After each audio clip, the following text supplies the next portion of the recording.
Welcome back to the Mike Farrell Sports Show, the Mike Farrell extravaganza, if you will. My name is Adam, and Mike Farrell is with me. It'd be silly if he wasn't.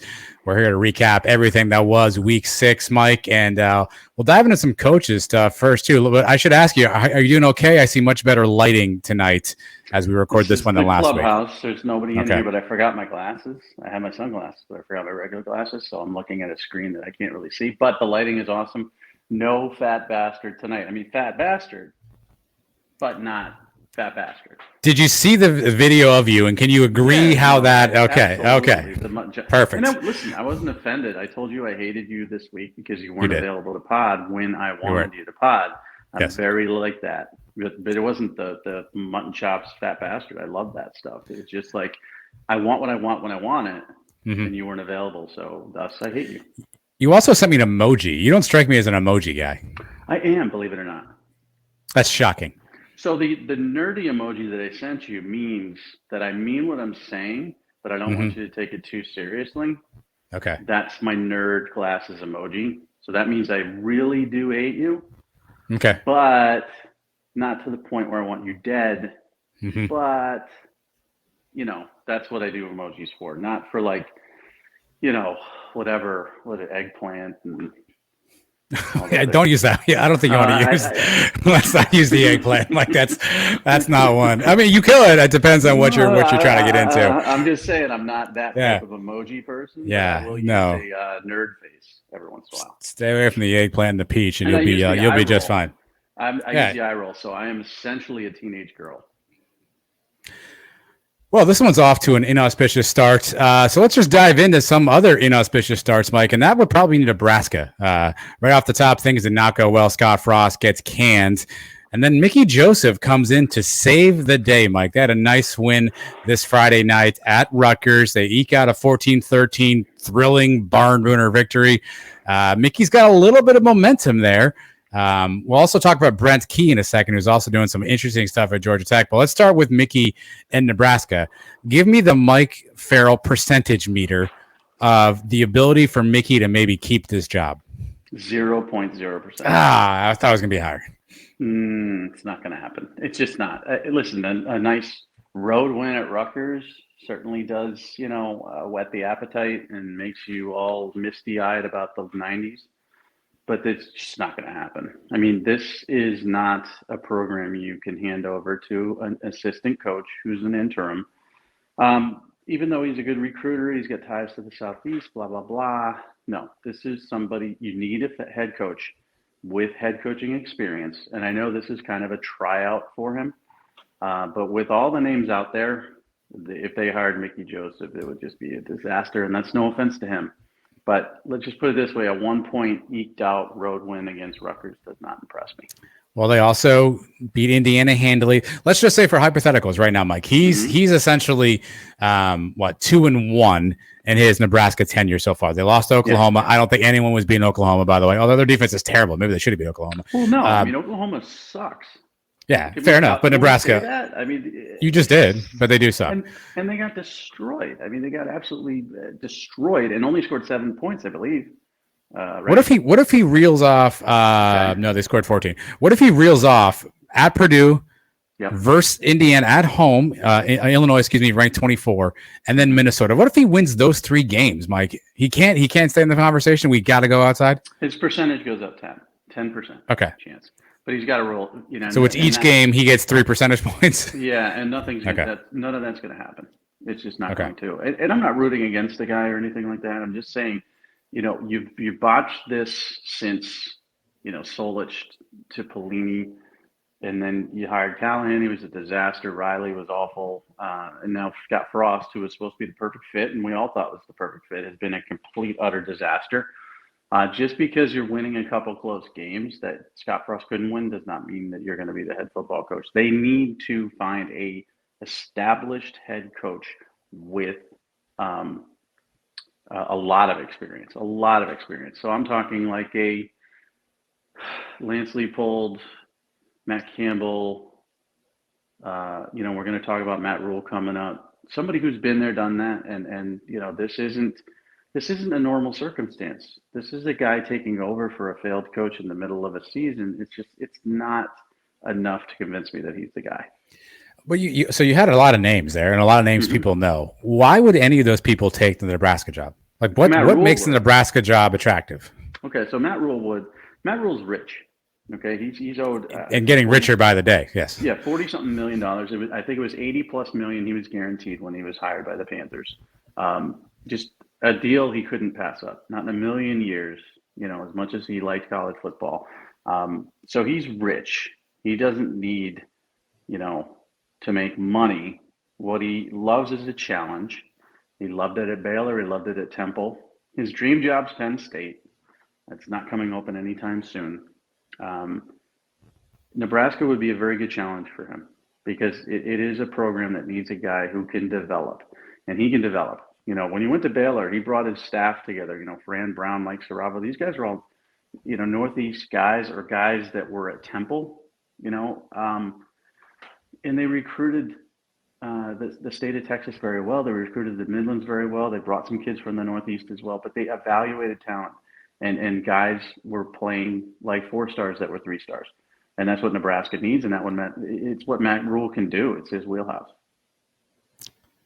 So if Matt Rhule turns it down, Mickey Joseph gets a chance? Nope, 0%. 0 still. Wow. So here's the thing: Lance Leopold lost his starting quarterback. He's lost his undefeated season to TCU. I think could dip a little bit here for Kansas. Right, Mr. Bean looked good, but it's Kansas. So we didn't expect them to go 12-0 and go to the Big 12 championship and make a playoff run.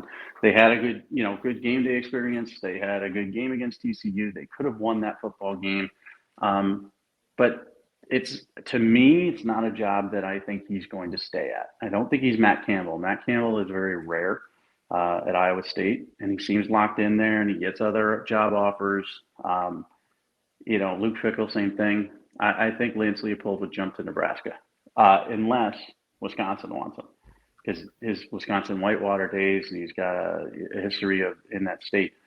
One of those 2 jobs is for him. So if Matt Rhule doesn't say yes, let's say you offer him, and if Lance Leopold doesn't say yes, and some other guys, Dave Aranda and some others don't say yes, and you get down to, perhaps some hot group of 5 names, you take those.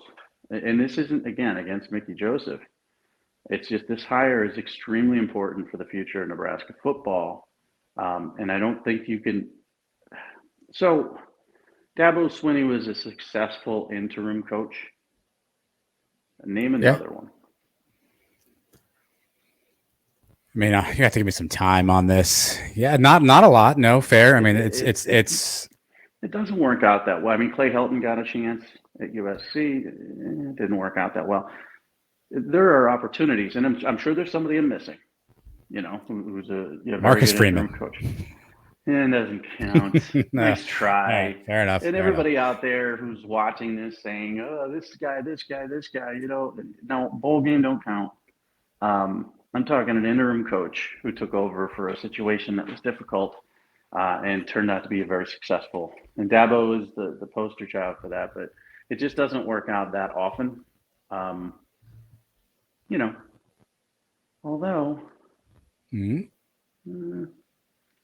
don't know. I mean, Mario Cristobal wasn't really an interim coach, but he was a hire from within. Ed Orgeron, hire from within. All right.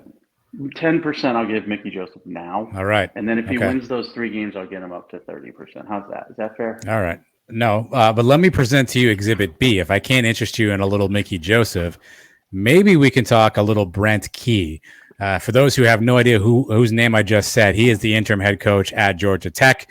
He is 2-0 in his interim head coach tenure, beating at that time 24th ranked Pitt on the road, by the way, and then taking down Duke 23-20 this past weekend. Brent Key is 2-0. If you're not familiar with Brent Key, he spent some time with George O'Leary at UCF, spent some time with Nick Saban at Alabama. Certainly been around some decent coaches. Give me Brent Key's percentage of keeping the keys to the Georgia Tech kingdom. I'm going to say 50%. All right. We're in the game. Well, I mean, those are 2 really good wins. And this was a team that had no chance of winning any football games prior to that. I mean, we saw them struggle against poor teams, we saw them struggle against good teams. There was just every weekend no hope that Georgia Tech would actually beat another ACC opponent. And then he comes out and does it at Pitt, which is a good football team. And he beats Duke, which is a good football team. So I'm impressed with the two things that he's done so far.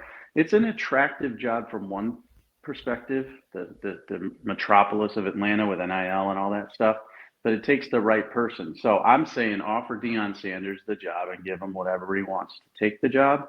You know, obviously with his time at the Falcons and the Braves, blah, blah, blah, Atlanta, he'd be a great fit. After that, there are other coaches. Matt Rhule, again, is another one that might be a fit, but I think he is right in there with those guys. So I give him a much better chance. I think the key to that one is who's making that hire. Obviously, they also fired Jeff Collins and the AD Todd Stansbury. So who's making the hire? Georgia Tech? That could be a challenge.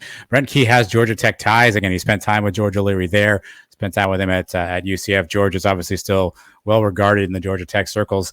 I think he's got an outside chance because, to your point, if you swing and miss on some of these big guys, I mean, you're seeing what Brent Key can do. But what's the phenomenon here, though, Mike? In both these situations, both Mickey Joseph and Brent Key, teams that were underperforming, that we basically thought were just dead in the water, all of a sudden come out of nowhere and put together performances. How does that happen? Is it simply that it's just finally they're rid of the a-hole coach they didn't like before? Is it that their pride is kind of wounded? How does it happen that both these two teams all of a sudden figured out how to play football when prior to that we all thought they had no idea what that was? So you would think it would be a momentum boost, you know, oh, we're free of all the rumors and this guy in the hot seat and this, that, and the other. And I thought about this weekend, and that's part of it. But you usually see that for Nebraska's example, in the Oklahoma game, and they just got throttled by a team that appears to suck. I think it's Scott Frost and Jeff Collins are very good coaches. I think they are not good head football coaches, and I know, you know, Central Florida fans will say, "Well, he went 12-0." UCF. He inherited a pretty good 13-0 team, 13-0 national championship, whatever.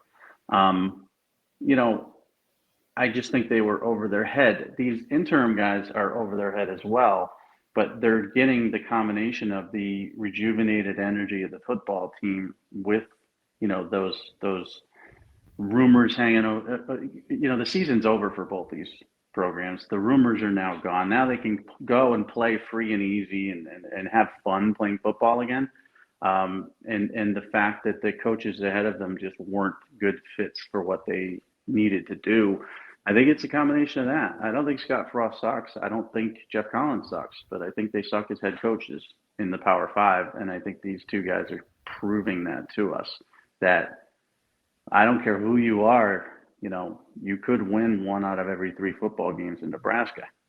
You know, you can get lucky and win a couple of games at Georgia Tech. It doesn't matter who you are. And the fact that that wasn't happening under these previous two guys is very damning. Do you think these interim coaching opportunities give Mickey Joseph or Brent Key opportunities to get other smaller jobs? Like, does being on this stage help them get maybe a group of 5 job someplace? Is this a good audition just in terms of what they can do from a coaching standpoint? It does. And it's also it's a new phenomenon, obviously a phenomenon as we see, you know, coaches being fired earlier. You know, we had a coach being fired this past weekend, which was amazing. Brian Harsin made it through the weekend. I don't know what's happening there. But we had a coach fired, you know, every weekend after week 1. And essentially the reason for that is they want the time to see if these guys can work out. It used to be you fire a coach early, you know, late in November, so you get a head start on the new names and get your board together, get your you know, your search committee together, all that stuff to be prepared for when you can actually start to recruit other coaches in December. Now it's, let's see what we've got here, and then evaluate from there. So let's see if Mickey Joseph can run the table. Let's see if Jim Leonard at Wisconsin has what it takes to take over for Paul Chryst. Let's see if, you know, Key is the guy at Georgia Tech. So it can help them for sure. I don't think it's going to translate into a group of 5 job. I don't think you're going to see somebody like Mickey Joseph, if he is passed over, you know, be hired as a group of 5 head football coach. What I do think, though, is that these guys, if they have success, if they aren't the head coach, they're going to be maintained on the staff. which is also very, very tricky as well. Because if you get passed over for a job and you stay on the staff, then all of this is going to be a little bit messy. But that's what it is. It's a good resume builder if you can do it. But it could be a disaster. I mean, Mickey Joseph could inherit this horrible team. A lot of people thought Mark Whipple would get the job, simply because he's got head coaching experience at UMass. So this is an audition for Mickey Joseph. If things really, really went horribly, and they lost every game the rest of the season, he would never be hired in a million years anywhere. So it's very risky. All right. Well, his name has been brought up a few times already. Matt Rhule is out at the Carolina Panthers after an 11-27 career record. Panthers were 1-4 on the season. Lost this past weekend at home to San Francisco. Baker Mayfield obviously not panning out a quarterback. He's out. He's injured. Matt Rhule is now out, but on the market. And Mike, he's got a lot of money. He's got $800,000 a month, I think, for the next 2 years to not have to do anything. But 2 years, 20 years. Could be 20, could be 2, could be $1 million. I have no idea. He's got way too much money. He's got $40 million coming to him from this contract. That seems like a lot. $40 million. So if you have that money coming, why do you jump back into the college coaching ranks? Is there a job on the market right now that if you're Matt Rhule and you're just counting the money in your living room that you go, hey, I got to get back in for this? You could wait. You could wait a year and see what opens up. The way the coaching carousel is working is there were so many jobs filled last year that the big jobs, some of them, the Miamis and LSUs and Notre Dames and Oklahomas of the world are USC, all of those jobs are kind of filled. And they're not going to be available even next year. So waiting isn't really that advantageous. But you can pick and choose with that type of money. But coaches are coaches. They have to coach. Matt Rhule has to coach. It's Bill Cowher retired from coaching, and he had a tragedy. His wife passed away. But I thought 100,000% that guy was going to be back as a head coach. Now, he found a niche as an analyst, and you could say Tony Dungy did it as well, but more so Bill Cowher, who looked like a football coach and wanted to coach every second of his life. Those guys are rare. The ones that can step down are rare. Matt Rhule will be looking for a new challenge. And again, he would have stayed in college football if it weren't for an $80 million guarantee or whatever the ridiculous amount of money was. I keep saying $80 million because it sticks in my head. Because I remember when he was hired. So I believe he's been there for 3 seasons. And I think he was signed to some sort of 10-year deal or 8-year deal. It's an astronomical amount of money, and it allows him options. But if Wisconsin comes calling, Nebraska comes calling, Auburn, he's going to listen because that's what he's made to do is coach college football, develop young players. And he's going to be good at the portal simply because when he inherited Baylor, he had a roster of very limited scholarship players. He lost some guys. All those Baylor guys were allowed in that particular class out of their letter of intent. A bunch of them ended up in Texas. I mean, he's used to chaos and disaster in a roster. So I think he's perfect for college football. What else is he going to do? He could sit on a yacht, or he could go fishing, or he could golf all day, but that's not how he's made. He's made to coach football. So I think he'll be back, if not this year, the next year. The tricky part is, okay, will Steve Sarkisian be there, not after this year, but after next year, if he's got his eyes on the Texas job? A lot of that is to be determined by Quinn Ewers over the next couple of years. So waiting will be interesting, but I would love it. I would love to be fired and have $40 million coming to me and just know that I could pick and choose where I want to do. I'd still pick the wrong choice because that's what I do, but it would be fun to do it. Yeah, give me the Ed Orgeron. Tell me when you want to leave and tell me what door you want to walk out of, right? But is Matt Rhule, every year in the coaching cycles, Mike, same thing in the NFL, there's the one guy, there's the one main guy, and after he chooses, all the other dominoes fall in place, right? For our current crop of coach openings and who's now available, is Matt Rhule number one? Is he the first right of refusal and everybody else slots in after him? No, I think Lance Leipold is. Because of the jobs that are open. He obviously did a great job at Buffalo. He did a great job in Division III. He's got ties to Wisconsin. He's proven that he can take over really, really bad programs like Buffalo and make them good, Kansas and make them good. I don't think he's a great fit for like an Auburn or a Georgia Tech or an Arizona State, but he's a super tremendous fit for Nebraska or Wisconsin or whatever other job may come open. And listen, anything is possible. I'm saying this out loud, and it sounds stupid. I heard you. Kirk Ferentz could step down. Hmm. Could happen. You know, there's a lot of pressure to fire his son because his son is a horrible offensive coordinator, and they have the worst offense known to man. And he could just be like, you know what, I've had enough. I'm done. I'm retiring. He's been around for what, 18 years, 20 years, and that Iowa job could open, and that could change a lot of different things. And I'm not saying it's going to, but I'm saying anything is possible right now with movement. And also, let's keep an eye on the NFL. The NFL, we're only a small portion into the NFL season, but as things move forward, NFL teams are going to fire coaches and they're going to potentially take guys from the college ranks, which they should never do, as Matt Rhule proves, as Urban Meyer proves, as Steve Spurrier proves, as Nick Saban proves. But they will continue to pursue those guys. So we're going to have a lot of openings. And I think Lance Leopold is going to fit into a lot of those. Now, he could go to Georgia Tech and be great. He's just a great coach. That's what he is. But I think it's more of a Midwest type of flair for him, and he's the number one choice for at least some of the bigger jobs. Well, maybe one of those jobs, Mike, is Auburn, which I just refreshed right now. It looks like Brian Harsin still is the coach as of right now. This is October 11th at 6:58 p.m. Brian Harsin is still the coach. Who had that one happening? Because it felt like he's been teetering for a while, but yet he still is here. He just won't go away, Mike. It's interesting, and I don't mind it. I mean, I used to like when coaches were let go. I remember the first couple coaches that were let go a week before the season. It's like 14, 13, 12 years ago. And I was pissed. I was like, this is disrespectful. Let the guys finish out, blah, blah, blah, blah, blah. Now we got coaches being fired every week, and everybody expects the coach to be fired. Good for Auburn. Keep him for now. There's no advantage to getting rid of him. The season's lost. You guys just got clubbed by Georgia. You're not going to win a ton of football games. Keep him, and then make your decision. And maybe if you fire him right now after a 42-10 loss to Georgia, the headline's going to be Boosters win. Maybe you let him last out the season, let him go 5-7. And maybe then it's not Boosters win anymore. It's like he's not a good coach. We had to move on.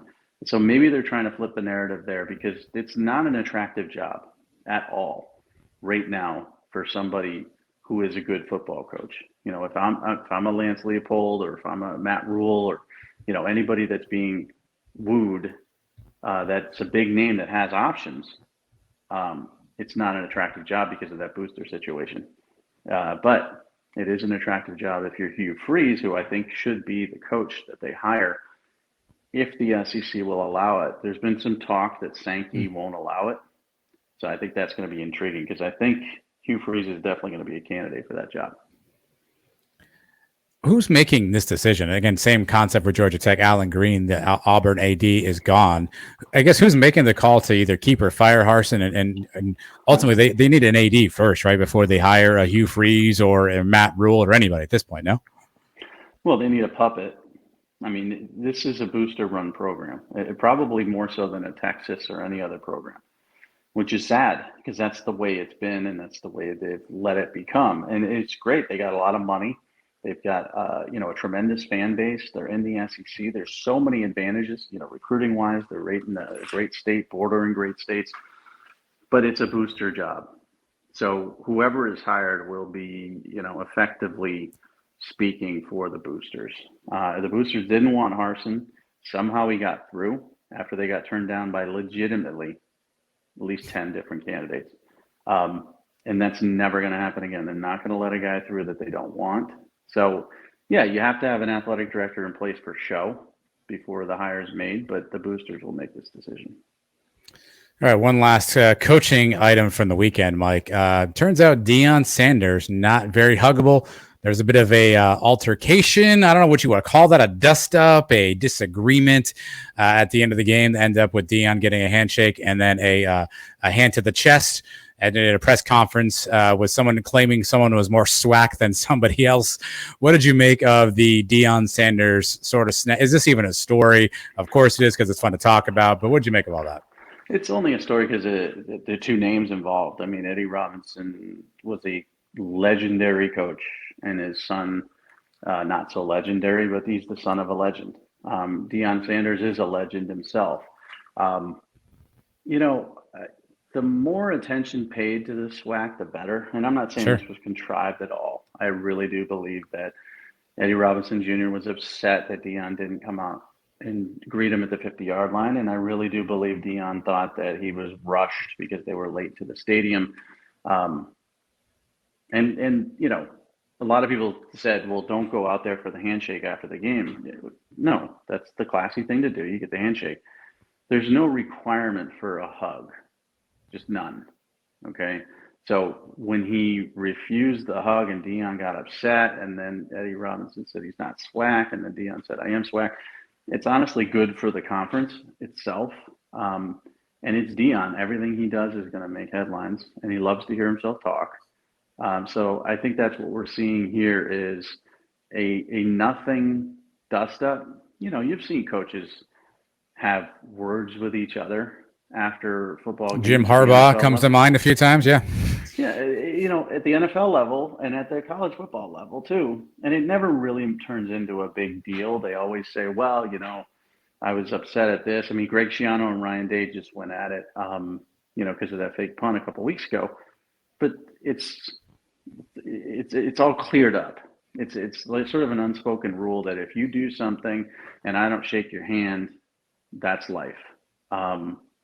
But in the SWAC, it's a little different, and this is, I think, a way to get more attention, not contrived, but just like, hey, let's roll with this, let's run with this. We got two big names in our conference that are getting attention, so let's keep feeding the monster. Is this Deion's last year at Jackson State, in your opinion? I don't know. Deion can do what he wants. That's the thing. Deion is he's a very smart person. He's got a lot of money. He's very hireable. If he wants to go to Auburn, he'll go to Auburn. I think they'll offer him.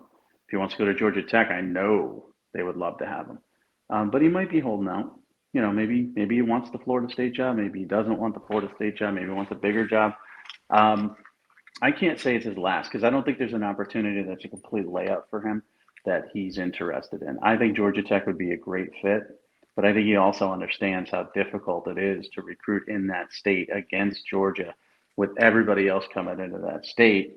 And you've got, engineering students. It's a real difficult balance and a tough job. All right, we've gone off the field. Let's go on the field, Mike. Let's talk some games, week 6. And let's start at the top. Alabama tried to give the game away a few times. Jalen Milroe with a bunch of interceptions, turnovers, fumbles, not something you're used to seeing from an Alabama quarterback. They gave Texas A&M a bunch of opportunities, and A&M gets to the goal line, and they can't pull it out. Alabama wins 24-20, takes the game from that standpoint, Mike. There's a black box on the screen. I have no idea if you can hear me, but what are your thoughts overall on what you saw Alabama, Texas A&M? I'm going to give you my thoughts in a second. I'm trying to figure out what I did. What did I do? It's a great question. What did you do, Mike?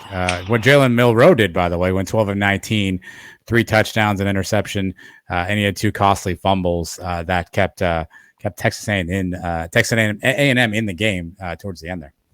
Hold on. It's funny, right? Like, honestly, I have no idea what I did.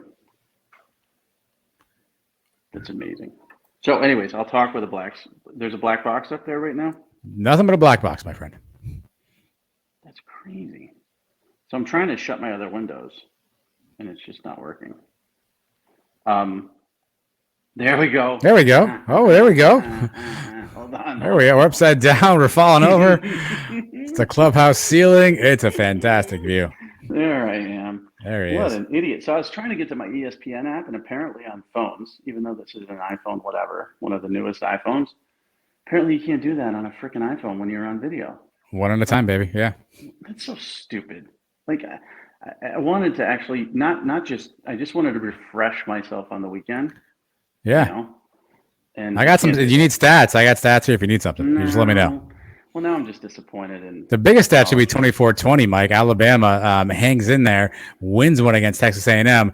Yeah. Interesting play at the goal line there from Jimbo. Everybody on Aggie Twitter was out there, was just asking what the hell we were doing. Horrible play.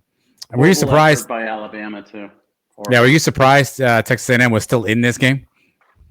Yeah, I mean, this was a Saban game where he wanted to run it up. He wanted to destroy them. His team played like garbage. He doesn't have wide receivers that they used to have.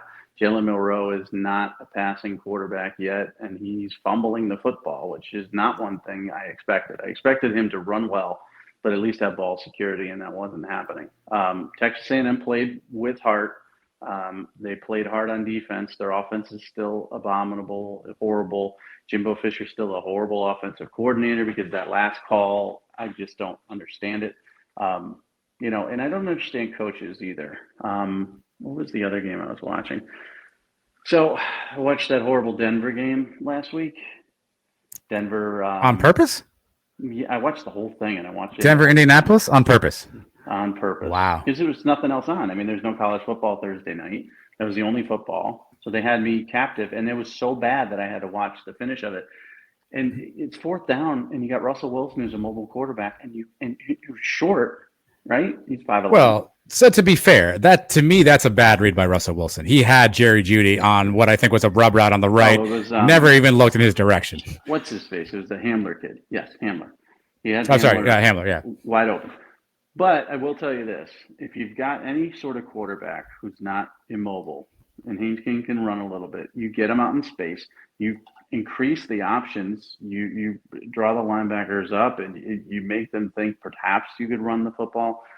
You never, ever, on that type of play with no time left, you don't have an immediate throw to one route, which isn't even coming into the end zone. It's like he's coming back. It's really bad coaching, and I see it over and over again that guys outthink themselves. I mean, what happened to the old pick play? The pick play is unstoppable. I mean, Clemson won a national championship on it. You never get it called. You know, you can absolutely free up a guy easily. And coaches, again, they draw up these dumb plays. So I think Jimbo Fisher, people say, well, does this help his, job status and all that stuff? No, it doesn't. It's not a moral victory. He wasn't paid $100 million plus to win moral victories. He's paid to win football games. It was great that they were in the game, but they still lost it. And Nick Saban's got to be upset because this Alabama team doesn't look that good. I'm not overly impressed with it. Now, Bryce Young makes a difference, of course, but they could lose to Tennessee this weekend, and it wouldn't shock me. Speaking of Clemson pick plays, Hunter Renfrow picked Devontae Adams last night. That did not turn out so well for the Raiders. A game you said you did not care to even talk about last week. We're going to talk about here. UCLA beats Utah 42-32. USC obviously wins. They beat Washington State 30-14.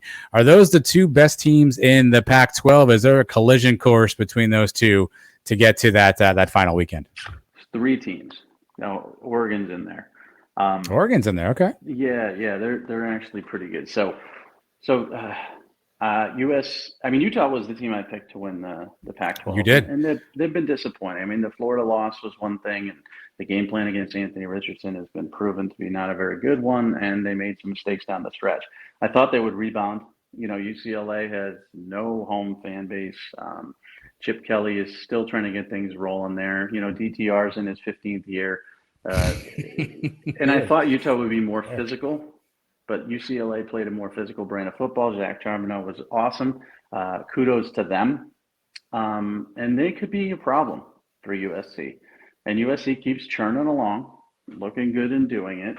They still have some issues to button up, and they still can be had. But Oregon is this team that got destroyed 49-3. All the smart people in the world, including me, are saying you got to get rid of Bo Nix, you got to move on, blah, blah, blah, blah, blah.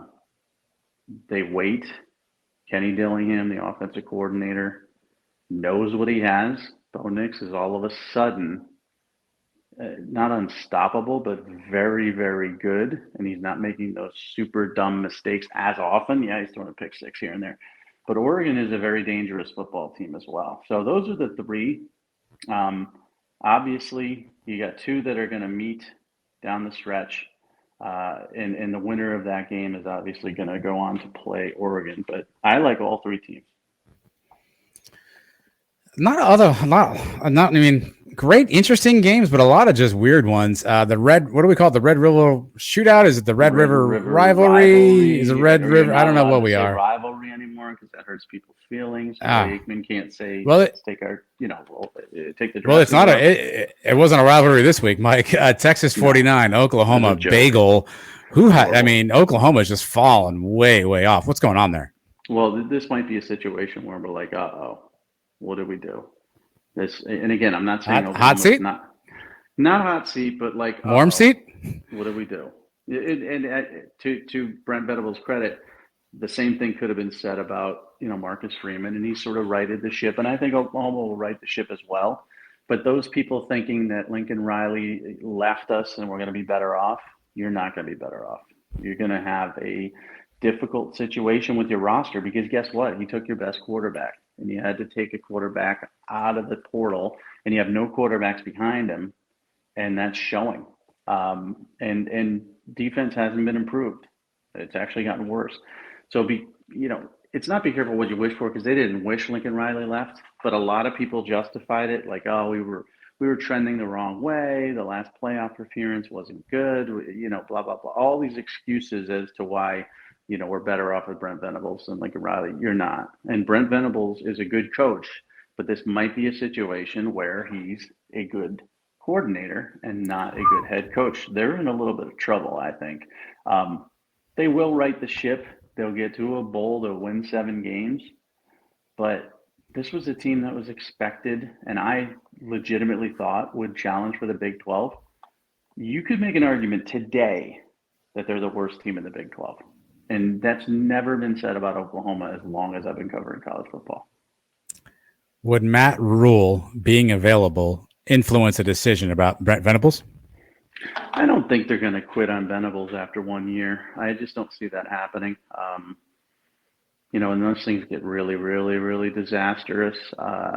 It's a good question because does it impact? Yeah, if you got a guy out there who's done well in the Big 12, who's available, you're not going to want somebody else to snap him up or, to miss on that opportunity. But you didn't give Brent Venables this opportunity to give up on him after 1 season. So I don't think Rhule is going to play in here. Let's stay in the Big 12. A couple of teams separating themselves now. Oklahoma State wins a tough one against Texas Tech. And then you mentioned earlier, TCU beats Kansas. TCU and Oklahoma State both undefeated. For those of you who watch Kansas State, Iowa State, God love you, but Kansas State wins that one 10-9. So you got 3 teams there, Mike, at the top of the Big 12. Power rank the Big 12 right now. Oklahoma State 1, TCU 2, Kansas State 3? Yeah. Kansas 4? I thought Kansas State was the best heading into this weekend, but I really didn't like what I saw. Now, Iowa State's a tough team. They play a low-scoring brand of football, and they're going to limit opportunities against them. Oklahoma State continues to impress me. Mike Gundy continues to impress me. And TCU, I keep waiting for them to lose, and they're just not losing. And Sonny Dykes, and that offense are very scary. So I would say Oklahoma State 1, TCU 2. And then I would go with Kansas State at that point in time. Now, without Jalen Daniels, then you have an interesting situation. Obviously Baylor is a good football team as well, so they're in the top 4 there. But after you get in there, do you say Kansas? Do you say Texas? Perhaps, even though they lost to Texas Tech, do you say Texas Tech? It's tough. The Big 12 is very, very interesting. There's a lot of parity there. But Oklahoma State, to me, is the class. They just don't make mistakes, and they don't play down. Kansas State played down to Tulane. Kansas State, in my opinion, played down to Iowa State. You just don't see that from Oklahoma State, barring their first game, which was, just a warm-up. Let's talk quickly about Cincinnati. Quietly 5-1, struggle against South Florida, but pulled out a victory. They were obviously the darling of the Group of Five last year. Had lost a lot on both sides of the football. What do you make of Cincinnati? Still kind of hanging around. They're still kind of in the picture, Mike. They're 5-1. At this point in time, I believe they're the highest ranked Group of Five team. So if they win a conference championship, they get a New Year's Six game. What do you think about Cincinnati's chances of keeping that ground and heading back to another New Year's Six game, 3 in a row? I think it's impressive what they're doing, and I think we're starting to see the talent depth that they have.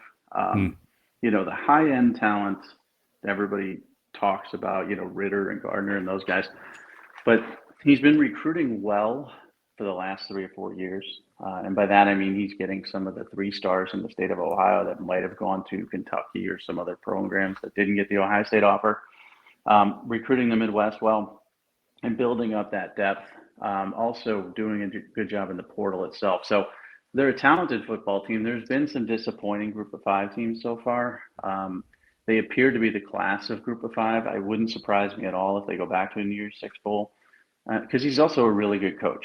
And so he knew what he had, and he plays to the strengths of his team. The strengths this year are slightly different than last year. Last year, they were a faster football team. They had a quarterback that could stretch the field a little bit more. Now they're playing more of a precise offensive game plan, and the defense has been consistently good. So I would say New Year's Six is on the radar for them.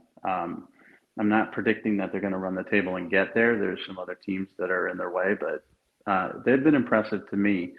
The one loss, they haven't really played a bad football game, even in the one loss. I mean, Arkansas is not bad, right? Yep. They're dipping a little bit. Well, I don't know if you know this information because I see you don't have resources in front of you, but any other games this weekend that surprised you? Any other game that you kind of watched that caught your eye? I knew you were going to ask that. I have nothing in front of me. So what I'm going to do next time I come to the clubhouse is actually bring a laptop so I can refresh my memory. But let me think conference-wise. I mean, South Carolina beating Kentucky was intriguing to me. I mean, Will Levis was out, but that's a big win for Shane Beamer. They needed that. Florida doesn't impress me. They just don't look good. What'd you make of Wisconsin? 42 points. Graham Mertz, 20 of 29, almost 300 yards, 5 touchdowns. Did you see any difference in the Jim Leonard era versus the Paul Chryst era? Northwestern sucks. That's what I saw. They suck. And, Pat Fitzgerald is going to be there for as long as he wants to be there. They're never going to fire him, but he's a guy that eventually could say, I'm stepping down. Because this could be a 1-11 football team. That's how bad they are. The worst game, although I picked this in my my Saturday thing with Thor for betting pros, that Illinois-Iowa game I watched on replay. That could be a torture device. Did you at least watch it on like 4x speed or something, or you watched it in real time? I watched the big play replay, which is play after play after play. Okay. It's like a game in an hour. But that really could be, if we ever get into another skirmish or war, that might be one you want to put on as a, prisoner of war torture. It was so ugly, so bad. And the over-under on that was 36 or something like that. I said take the under. And Thor's adjusted total for that was 28, which is an unheard of number for an over-under. And I said, that's even high. I said, this thing should be below 20. And lo and behold, it came in. But Illinois impresses me. Their defense is number 1 in the country. And nobody really pays attention to that. They've got Chase Brown. They play a very methodical, boring offense. I know they were supposed to open it up this year. They're not going to. But that defense, man, it's kind of scary. So it's fun to see Illinois. I'm more impressed with them than I am, with Wisconsin destroying Northwestern. And then Penn State, just sitting back, watching that Michigan-Indiana game, watching the tendencies of that offense, watching how methodical and boring it can be, realizing that if you really do bottle up Blake Corum, which is not easy to do, that you can cause a lot of problems for this Michigan team. I think that's going to be an interesting game this weekend because I think Penn State saw a lot of things they could utilize just sitting back on a bye week. Well, let's move forward into this weekend. Probably the marquee matchup is number 3 Alabama at number 6 Tennessee. 3:30 window CBS. The SEC music. Nestler, Danielson, the whole 9 yards. I'm sure Rocky Top will be large. ESPN Game Day will be there, Mike. This is the game of the weekend.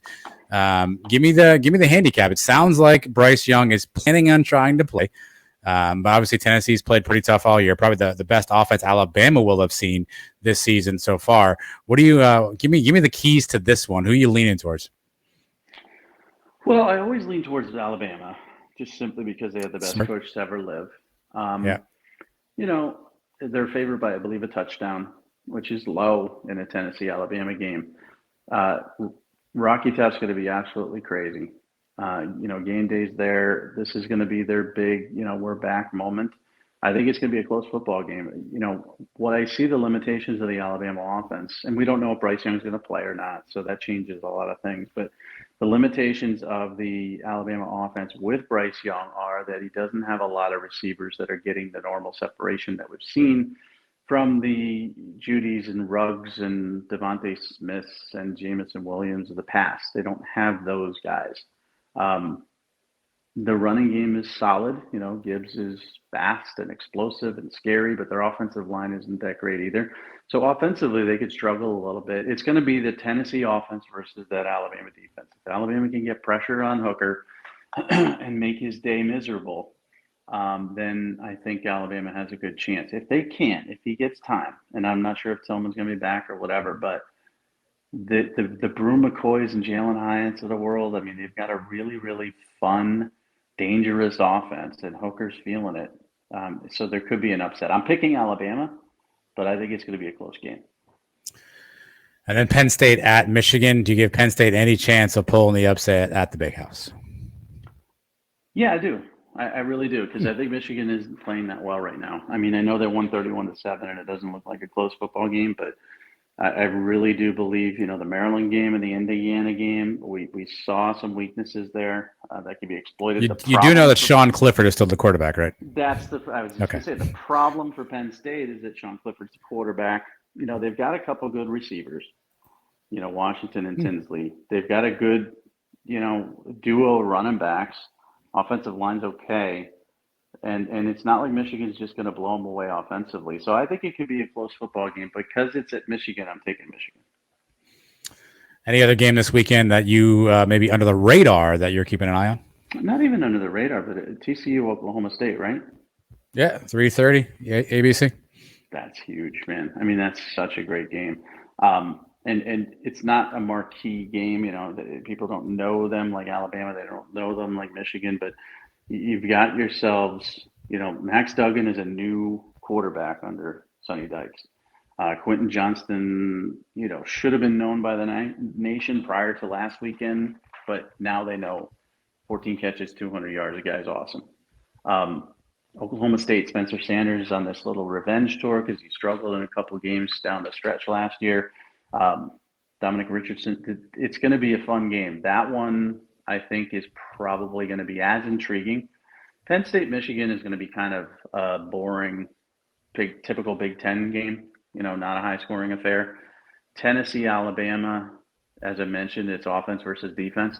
This is offense versus offense. And I think this is going to be a high-scoring, fun game that somebody's going to win like 41-34. Is this your game of the weekend? Is that what are you calling it, Mike? Is this the Mike Farrell official now? Okay, man. I mean, it's not the same as the SEC. It's not the same as the Big Ten. Those two rule the world, but it's a game that I'm really intrigued at. The other game I'm interested in seeing is Clemson versus Florida State. So Florida State should have won last weekend against NC State. They blew it. They lost to Wake Forest prior to that. It's kind of a must win. Norvell started off 4-0. If he loses, all that momentum goes back to 4-3. You're going to start seeing a fan base, seeing boosters saying, "Oh, we're the same old. We run into ranked opponents, and we can't win." All the momentum from the LSU game is going to be gone. And Clemson, I think, wants to send a message that they're still Clemson. They beat BC last weekend in the bandana game, but it wasn't pretty, but they still ended up winning 31-3.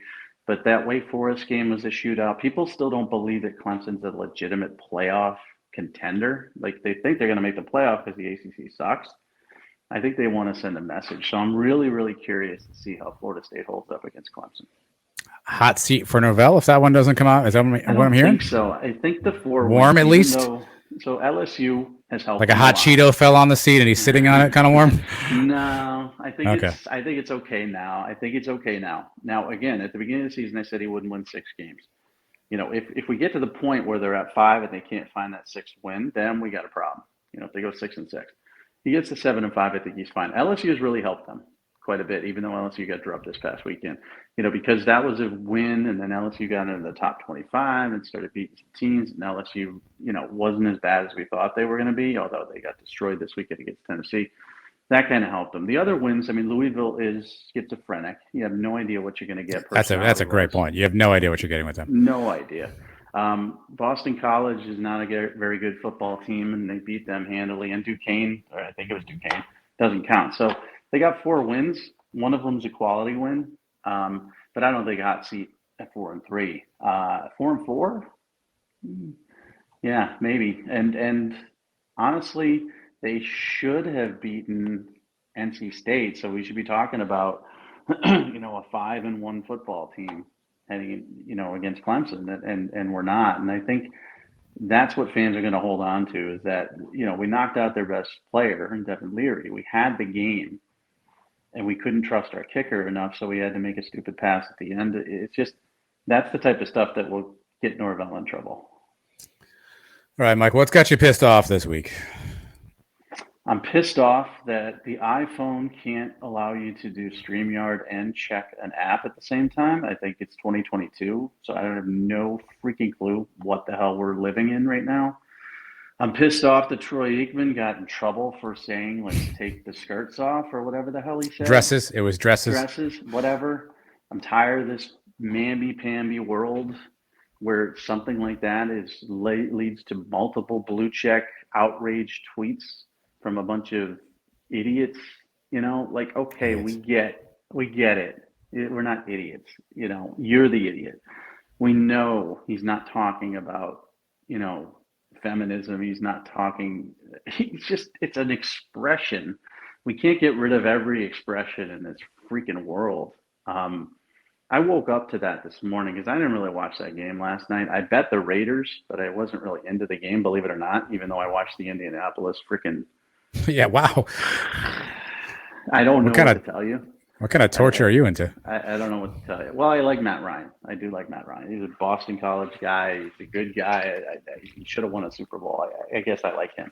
And I don't really like Russell Wilson, even though he's a good guy. So there was rooting interest there. Is he a good guy? I heard he is. I don't know. Or does he make you think he's a good guy? It could be. We'll ponder that for another show. Yeah. Yeah. But, Mahomes is Mahomes. He's a great player. I couldn't care less about Derek Carr. I just couldn't care about the game. So I woke up this morning and I saw what Aikman said, and I'm like, you got to be kidding me that people are outraged by this. So your outrage outrages me. I'm disgusted with people that they're just looking for anything for somebody to say that is against. Okay, whatever. Like, I talked to some female fans. I have an influencer group, which I call an influencer group. But what they are is they're big football fans that actually follow me and seem to be engaging in my content. And I have a DM group with them, and there's men and there's women in this group. Nobody was offended by that. Not one woman, not one man. It's made up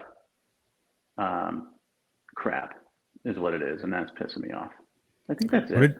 What did you make of the overcorrection on roughing the passer penalties in the NFL this weekend? It seemed like somebody, I think, sneezed near Tom Brady, and that was a flag. Wow. Somebody fell on Patrick Mahomes last night. He's lucky he didn't get kicked out of the league. What did you make of the overcorrection? We knew it was coming. I think it was Chris Jones who said it. That's my man. He was a former, I don't know him. He doesn't know me. He was a former 5-star. It's your man, though. Yeah. Well, he's famous that his dong fell out during the 40-yard dash.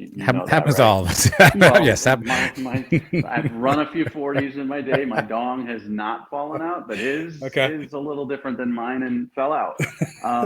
So I love Chris Jones. I think he's a funny guy. In high school, dealing with it was fun. And he came out and said that roughing the passer should be reviewable. And he's right. That was not roughing the passer against Tom Brady. It was not roughing the passer against Patrick Mahomes. There's an overreaction, as you mentioned, to the Tua injury. Now, if anybody goes out, like in that Denver-Indianapolis game, Nyheim Hines didn't hit his head. Yeah. Okay. Now, he was wobbly, and I'm sure he was concussed, but it wasn't a head-to-head injury or anything like that. But the second you get up from a pile and you stumble, whether you tripped over your shoelace or whatever, you're out, not just for that game, but you're out the next game as well, minimum. And now Tua, who knows when he's going to be back. It's super overcorrection to everything. So I think that should be reviewable for sure. I think Chris Jones, dong out Jones, is absolutely right. We start off the show with eggplant emojis. We end with dongs out.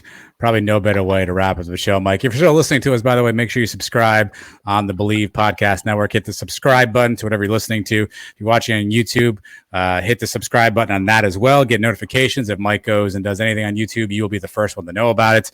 And the website, Mike, MikeFarrellSports.com. A lot of pieces. I know you've been getting a little bit more targeted with your content these last couple of weeks. What are the hot articles on MikeFarrellSports.com right now? So I'm trying to move back into recruiting. I could do it myself. I mean, obviously I've got connections up the wazoo when it comes to recruiting, and I could chase kids and stories and news and rumors, and I do. But I decided to do, we have our Fact or Fiction, which I used to sprinkle recruiting in. Now we've got Fact or Fiction Recruiting Edition, which is going to be hopefully a daily or every other day occurrence.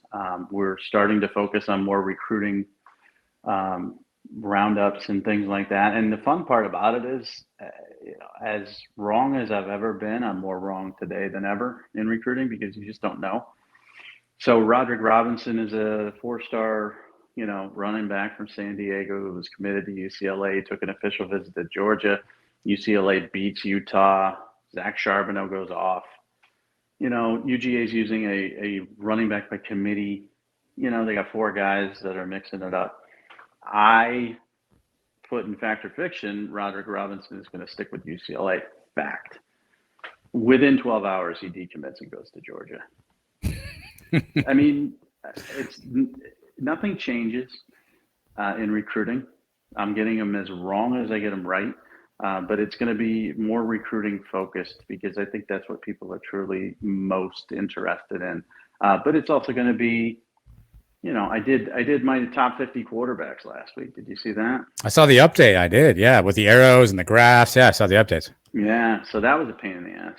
And a lot of people disagreed with it. And the problem with that is because the season is occurring, the shelf life on that is so short. I put it out on a Wednesday. By Sunday, people consuming it are saying you're a complete moron. Where's Where's Quinn Ewers? Where was Cole McCoy, by the way? Is he in Washington still? Where's he at? I don't even know. But I was like, well, he had 36 passes entering the weekend. You're a moron. You're an idiot. And so it's almost like something you have to update every week, and I just don't have time to do it, nor do I have the graphic department to do it. But it's fun to do, and it gets a lot of discussion and hate and banter back and forth. And Tyler Van Dyke wasn't even on it, and then he goes and throws for 500 yards against a horrible, horrible North Carolina team, and he should be on it. I wish I had the resources at Mike Farrell Sports to do stuff like that on a weekly basis, but I don't. But we do have some fun content up there. Power rankings will be out this week. Great article on Sunday, if you missed it, about Tua's head injury and how that's going to affect college football. Kyle Golick wrote that article. And coaching. This was the first week, like I said, since week 1, we haven't had a coaching change. So we're going to delve into the ones that are available. I'm going to reshuffle my list for Nebraska. I had my top 10 in order. I'm going to do my list for Georgia Tech. I'm going to do my list for all the open jobs as to who I would hire 1 through 10. Now that Matt Rhule's in the mix, it's time for a change for that. So just a lot of content, but more recruiting than ever before. Can bookmark that at MikeFarrellSports.com. Fun fact, Colt McCoy plays for the Arizona Cardinals now. Who knew that? He does? Yeah, who knew? Did you see what AB put on Twitter yesterday? Which one? He had a couple of real interesting ones. He had a Tom Brady one, and then he had one about the Cardinals logo that wasn't the Cardinals logo. That's what I'm talking about. Yes, I'm not even. Am I allowed to even repeat that? Probably you not, probably right? shouldn't. No, I don't think that's a smart. I don't think I haven't checked. I don't follow him. I just find people retweeting it. I feel like he's a guy without a lot of regret. Like he's not hitting that delete button a lot. Okay, so here's what's happened to Antonio Brown. First of all, find out. He used to follow me. I used to follow him. I covered him in high school. He blocked me when I started, tweeting about his antics. Now I'm a pimple on the ass of the world, right? Why would anybody block me? Did you freeze? I don't think so. That was good. You were frozen. It seemed like. So no, I could sit really still. So I couldn't see it. No, it's still up to me. Okay, so my friend sent it to me, and I clicked on it, and I realized it was from his Twitter feed. I thought it was from his Instagram feed initially. Then I saw it, and I'm like, oh my goodness. So he's a nut job, and it's CTE, man. And I don't want to say that lightly or diagnose it lightly, but since the Vontaze Burfict hit, he has been a different human being. And I'm not the only one to say that, but I was one of the first ones to say it way back because his personality changed so fast. And it's sad because it's deteriorating. And now we're seeing more and more and more of, something's wrong and he needs medical help, not mental health, medical help. But yeah, that was just astonishing to me. I don't even know. Oh, the reason that came up is because Colt McCoy's on the Arizona Cardinals. That's how we got there. We went from mispronouncing Colt McCoy's name to the Cardinals to Antonio Brown to CTE. The magical mind of Mike Farrell again. Very sad. Find all that stuff, MikeFarrellSports.com. Follow him on Twitter and Instagram, MFarrellSports. We will yell at you again next week, everybody. Have a good one. Happy college football.